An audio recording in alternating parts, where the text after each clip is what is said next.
Hello everybody, and welcome back for the 2015 Top 15 Movies of the Year. Alright, let me get a disclaimer out of the way right now. I have not seen every movie in 2015, and there are actually a couple movies that have come out this month that I have yet to see. I have not seen The Big Short or The Hateful Eight, two movies that I am interested in seeing and will get around to eventually. There will be reviews on this channel when I see them, but I have not yet. So, if you're going to release them this late in the year, there's a good chance I will not see them before I do my list. So, even though I think there is a good potential they could be on this list if they come out earlier, they will not be appearing here because I have not seen them. So I wasn't the biggest fan of this movie. Really, there are only 14 movies that I was super high on, and I needed a 15th because 14 is a weird number to list. So Black Mass is a pretty solid film, though. It has some great sequences that call back to early mob movies, but there just wasn't enough originality here for me to love this film, but it's still definitely worth watching. The Good Dinosaur was the second movie that Pixar put out this year, and while it was not as impressive as Inside Out, I still really enjoyed this movie. It was more kid-friendly than some of Pixar's greatest movies, but I felt at the heart of this movie, it was very genuine and honest, and just very fun, but also emotional. Mission Impossible Rogue Nation was a movie that actually surprised me. I had never actually really gotten into the Mission Impossible franchise, and I thought that this movie was really good. The plot was a little convoluted at parts, and the ending wasn't as climactic as I wish it was, but this movie had some great set pieces, and really was just a great time at the movies. If you remember back when I reviewed this movie in a hotel room, I really gave Avengers Age of Ultron a very positive review, giving it an A-.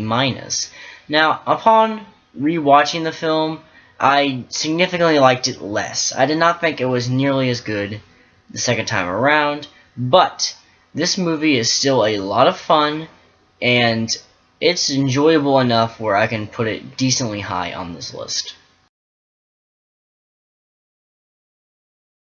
Number 11, we have Slow West, a movie I did not do a review for because I've seen it very recently and it wasn't really a relevant movie to review, but I really loved this movie, even though I don't think as a cohesive whole it's as great as the sum of its parts. The individual scenes I just adore. This is a very sharp, well-written, well-directed, and well-acted film. AntMan is a film that was just purely fun. I thought this is one of the best experiences I had in a movie theater this year. No, this movie's not going to win an Oscar. No one's going to praise it for being a wonderful filmmaking experience. But this is just a really fun movie, and I thought it beat out a lot of movies that tried to be experiences at the cinema. Number 9 is The Stanford Prison Experiment, a movie some of you may never have heard of. It was a small film, but it is a great one. The tension in this movie is so well done, and the directing is beautiful, and I think that everyone should see this film, even if it's kind of hard to find, but it is spectacularly well done. At number 8, we have the return to form for Ridley Scott with The Martian, one of Matt Damon's best films in years, totally better than Interstellar. This movie is funny, it is creative, it is innovative, and it is filled with immense tension. And it is a very interestingly structured film, and while I do not think it is perfect, it has some flaws, I really enjoyed watching this. Yes, it is true, Straight Outta Compton is a very dishonest film. As someone who is a Rat fan, they left out a lot of stuff, especially things that make the main characters look bad and make Eazy-E look good, but I cannot deny that this is an incredibly well-made film, and the third act did not bother me nearly as much as some other people. Creed is a movie that shocked me. I was surprised at how incredibly well made this film really is. Michael B. Jordan gives a great performance as Apollo Creed's son. Sylvester Stallone maybe gives his best performance of his career, and really I think this is the best Rocky movie ever made, even surpassing the first one. I know, blasphemy. Now that we're in the top 5, we are basically going to get a little more in-depth about these movies. While I try to talk about the other films on this list, I wanted to make more room for these films, because these are the ones I want to highlight more. At number 5 is Steve Jobs, one of 2 movies in my top 5 that are well received by critics, but don't seem to be doing very well on end-of-year lists, which is kind of strange to me because I think this is a fantastic movie. The directing by Danny Boyle is seamless. So many amazing shots in this film. He gets great performances out of Michael Fassbender, Kate Winslet, Seth Rogen. Who knew Rogen could do such a great dramatic role? But I really think he nails it in this film. But of course, the star of this film is Aaron Sorkin at the pen. His script for this movie was perfect. And yes, it does draw comparisons to The Social Network, but overall they are very different films. At number 4, we have Mad Max Fury Road. This has what I love most about movies: great direction. The direction here was perfect. Very nearly flawless. It was that good. I loved the way that this film was shot. Just so many practical effects, not that much CGI, but really only when it was needed, which gives this film very lived-in quality to it. And the action scenes are super well directed, no shaky cam bullshit, just very smooth, wide shots that really are able to encapsulate the great action that is going on screen. And there are great performances from Tom Hardy and Charlize Theron, and even Nicholas Hoult puts in a very interesting performance in this film. I love this thing with all my heart and soul, and really 4 actually might be too low for this thing. I really considered putting this actually all the way up at number 2, because this was a very tough decision between these 4 films.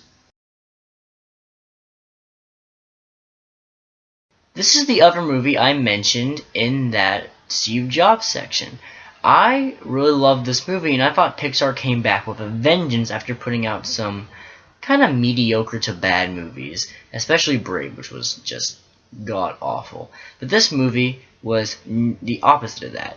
It was so original, so funny, so clever, but also one of the more emotional experiences I've actually had in a movie theater this year. And yes, I cried twice, but that doesn't mean that it's a great movie. I've cried in movies that I think are just good or decent, but really, this film just shows what animated films can do, the power of animated films. That's why I hate when people trash animated films, because animated films can hit just as hard as live action films, and this movie proves it.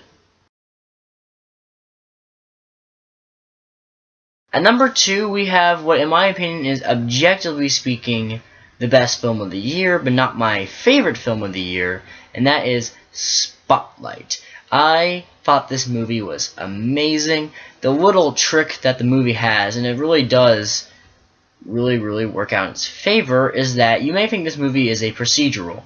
The way they're just going through all these files and documents, and it is that for the first act. But then it just moves into these characters actually caring about this case and gets surprisingly emotional.